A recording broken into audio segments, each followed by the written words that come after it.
The engine failed at 3,000 feet. At night, over enemy territory. I felt the plane shudder beneath me as silence swallowed the sky. No warning lights, no second chances, just the wind rushing past fragile wings made of wood and canvas. If I crashed, no one would know. If I survived, no one would celebrate. This was not an accident. I had cut the engine myself. Below me, German soldiers slept, confident, armed, certain that no enemy aircraft could reach them unnoticed. They were wrong. When the war began, I was not a soldier. I was a student. I loved flying, yes, but only as a dream, something distant and fragile. Then Nazi Germany invaded the Soviet Union.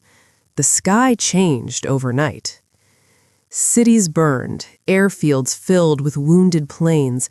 Men were rushed to the front faster than they could be trained, and still, it wasn't enough. I volunteered immediately. They laughed. "You're a woman.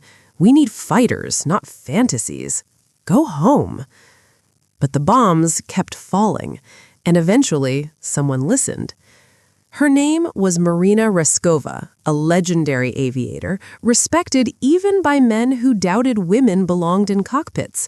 She stood before Stalin himself and demanded something unheard of: an all-female combat aviation unit. Not nurses, not assistants, pilots. Against all expectations, approval came. But permission did not mean respect. They gave us outdated planes, no radios, no parachutes, barely enough fuel. The men called our aircraft flying coffins. We were trained faster than anyone else. No mercy, no mistakes allowed. Winter winds cut through our uniforms. Ice froze control cables mid-flight. Still, we learned. Because failure meant death, not humiliation. Our planes were PO-2 biplanes, slow, fragile, and loud. Perfect targets. German pilots laughed when they saw us in daylight. At night, they stopped laughing. Our missions were simple in words, impossible in reality. Fly low, avoid radar, drop bombs on supply lines, return alive. The first time I crossed the front line, my hands shook badly. I thought I'd lose control. Searchlights scanned the sky like hungry eyes. Then the anti-aircraft guns opened fire. The sky exploded. I remembered thinking, this is how it ends. But somehow, we passed through. When we landed, silence followed. No cheers, no congratulations, just exhaustion. We flew again the next night, and the next. Then someone had an idea, a dangerous one. Instead of fighting the enemy's defenses, we would become invisible. On approach, just before reaching the target, we cut our engines. The plane didn't dive, it glided. No engine noise, no warning, just wind. German soldiers reported hearing something strange, a soft whooshing sound, like fabric slicing through air. Then, bombs. By the time anti-aircraft guns responded, we were already gone. They began calling us night witches. Not because we looked like witches, but because we appeared, struck, and vanished. For every mission completed, another girl didn't return. Planes burned mid-air, wings snapped under fire. Some crashed silently into forests, never found. We flew without parachutes, not because we were brave, but because the planes were too small to carry them. Every mission might be the last, yet we kept flying, because fear had already lost its power. But the Nazis were learning. They adjusted their defenses, they brought in fighter pilots trained specifically to hunt us. They waited for us in the dark. And one night, one of us didn't come back. Not because of a mistake, not because of bad luck, but because the enemy had finally figured out how to kill the witches. Would our tactics still work, or had the night finally turned against us? The flares lit up the sky before we could cut our engines. White light exploded above us, turning darkness into day. For the first time, the night did not protect us, it exposed us. Anti-aircraft fire followed instantly. Explosions ripped through the air so close I felt the heat on my face. The plane shook violently, wood creaking, fabric tearing. One wrong move and we would disintegrate. This time, the Germans were ready. The Nazis had stopped laughing. Their reports had reached command. Silent planes, sudden bombs, no warning. At first, they thought it was sabotage, then hallucination, then panic. Now they adapted. Searchlights worked together in overlapping patterns. Anti-aircraft crews stayed awake all night. Fighter pilots were ordered to patrol slowly, listening instead of looking. They learned our weakness. We were slow. We were fragile. And if caught, we had nowhere to run. Orders came anyway. Fly tonight, fly low, fly again. We were no longer hitting small supply camps. Now we were sent after fuel depots, ammunition trains, command posts. Targets heavily defended. Every mission felt like a gamble. Sometimes we flew 6 to 8 missions in a single night. No rest, no recovery. Just refuel, rearm, return to the dark. Fatigue blurred judgment. Fingers stiffened from cold. Eyes burned from exhaustion. And still, we flew. Because if we didn't, someone else would die on the ground. One night, as we approached the target, something felt wrong. The sky was too quiet. No searchlights, no gunfire. I knew immediately. It was a trap. German fighter planes waited in the dark, engines low, flying slow, listening for us. Our silence had betrayed us. When they spotted one of our planes, they attacked from above, ripping wings apart with machine gun fire. One of our crews went down in flames. We watched it happen. There was no time to scream, only time to escape.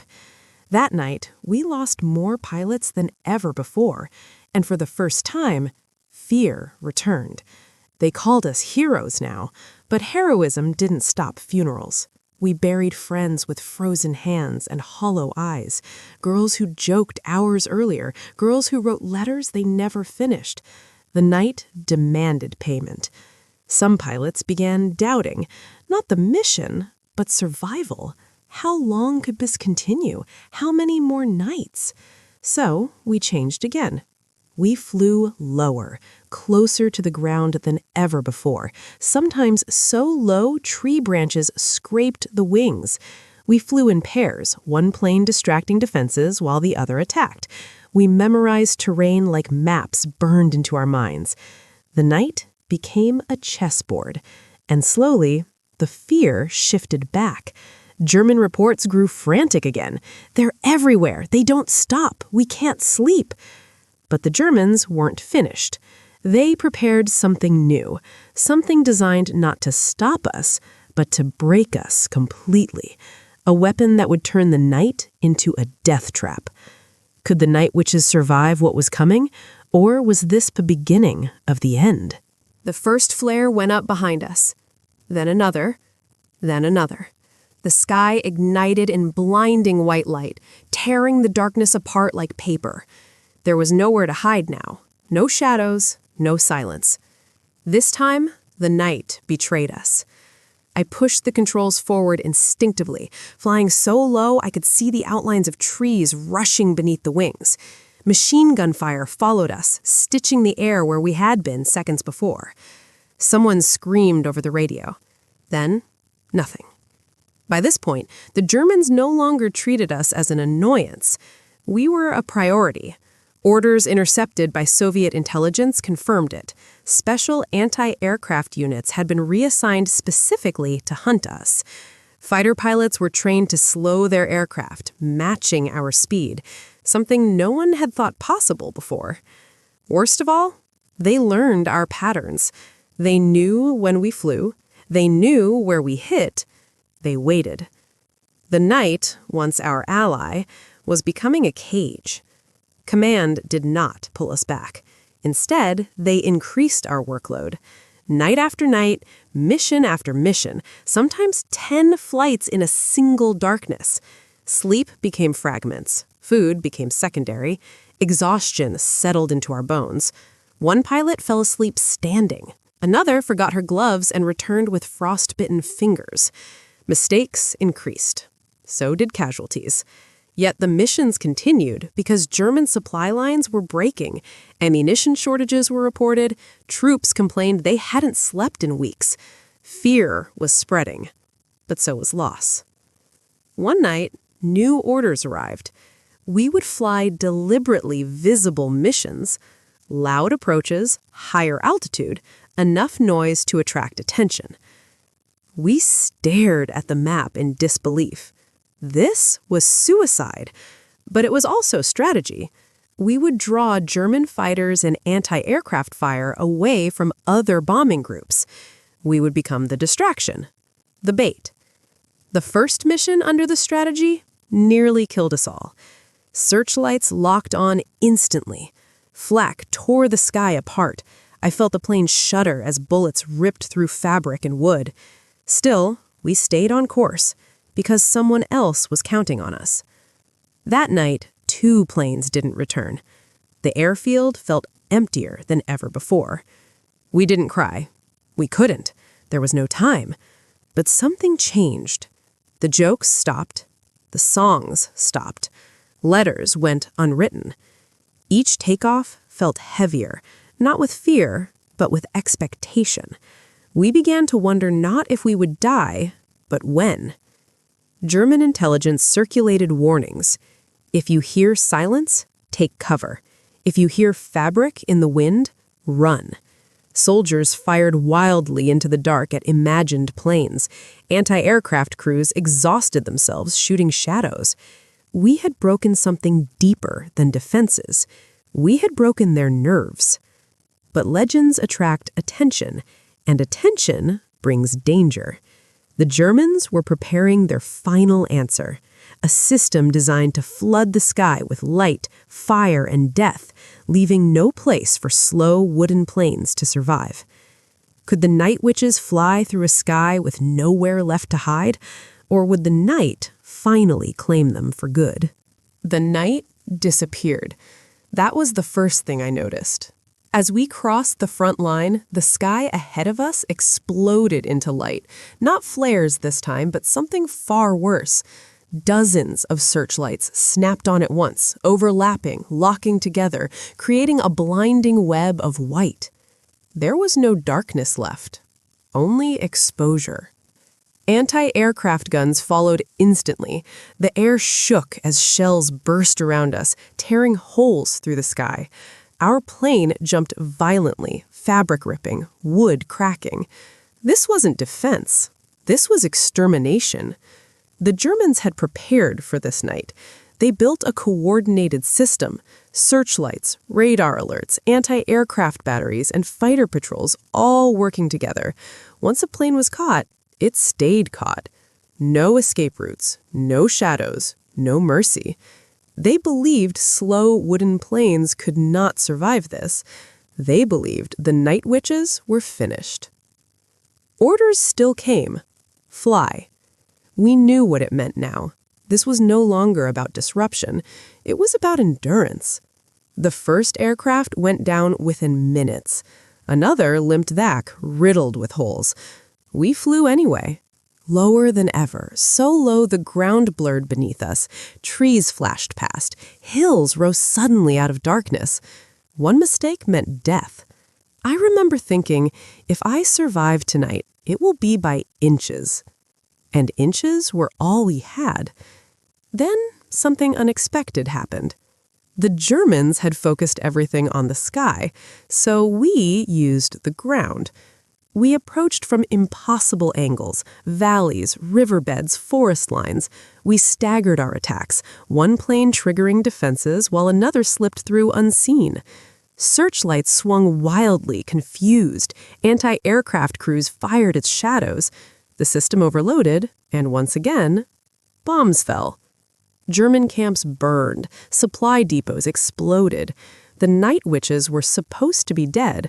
Instead, we were everywhere. Victory did not feel like victory. Losses were heavy, too heavy. Some nights, half the squadron returned damaged. Some nights, fewer returned at all.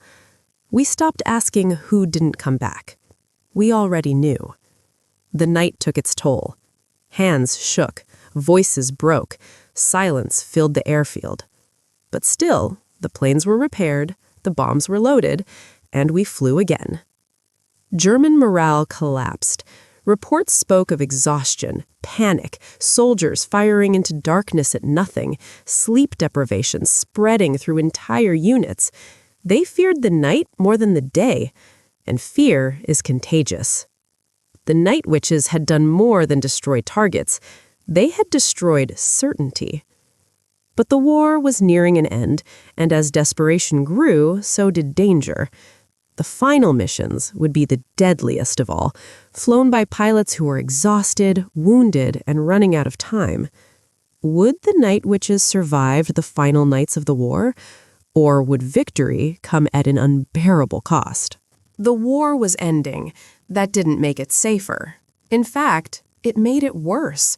Desperate enemies fight harder. Retreating armies become unpredictable, and the last nights of war often claim the most lives.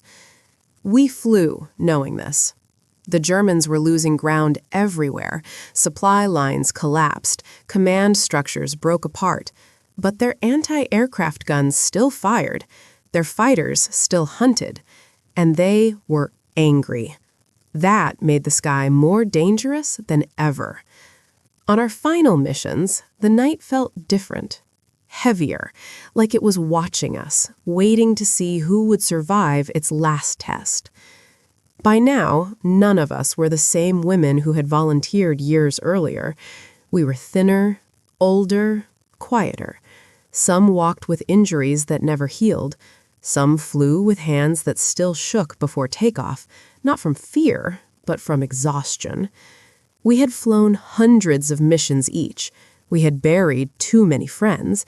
And yet, when orders came, no one refused, because refusing felt worse than flying.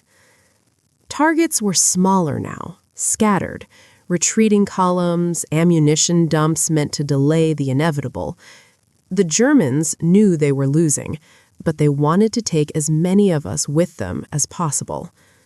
One night, anti-aircraft fire was so intense, it turned the horizon into a wall of explosions.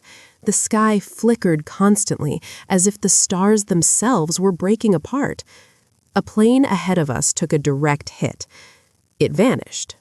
No fireball, no debris, just gone. We didn't stop. We couldn't. Then suddenly, it was over. Not with a roar, but with silence. No flares, no gunfire, no searchlights tearing the sky apart.